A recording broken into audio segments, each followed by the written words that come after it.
Every night that I run around, I'm on top of this merry-go-round. I'm so cool with my long sleeve hair, a real fine body that will make you stare. Look at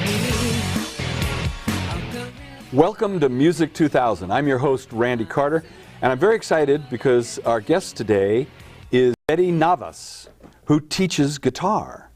And we know that a lot of you out there at home have secretly wanted to play the guitar, have been intimidated. There's some of you that have actually picked up a guitar and been frustrated. There's some of you that are actually thinking about buying a guitar and are indecisive. Betty is going to cut through all of that today. Welcome, Betty. Thank you so much.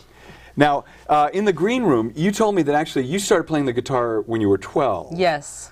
But the worst part about it is you said it came very easily to you. Tell us a little about Well, that. I don't know if that's the worst part about it. For me, that's the best part about it.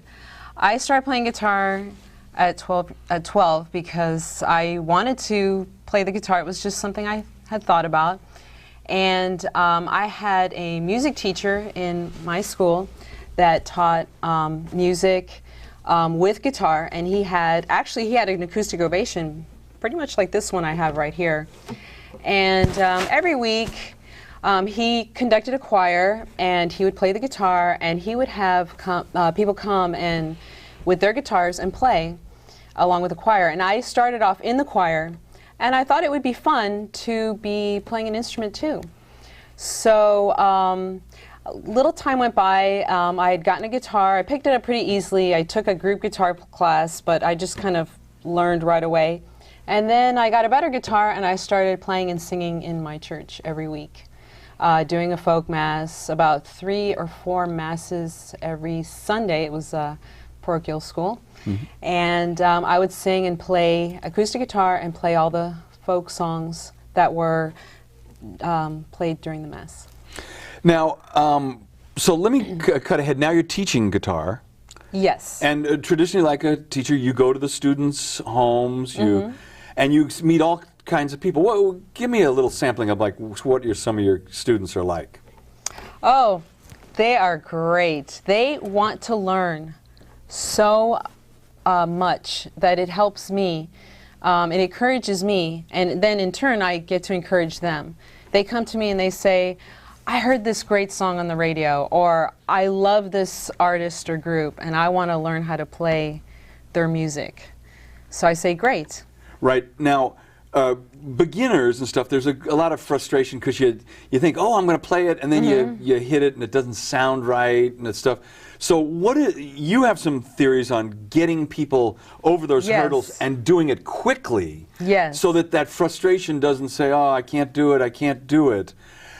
Let's start, I come to you and I say, okay, I want to play the guitar, and I could come and say, I just want to play Beatles songs, but if I'm not that opinionated, and I say, look, what's something that I can play quickly that sort of sounds half good, what would you pitch? We talked earlier about Yes.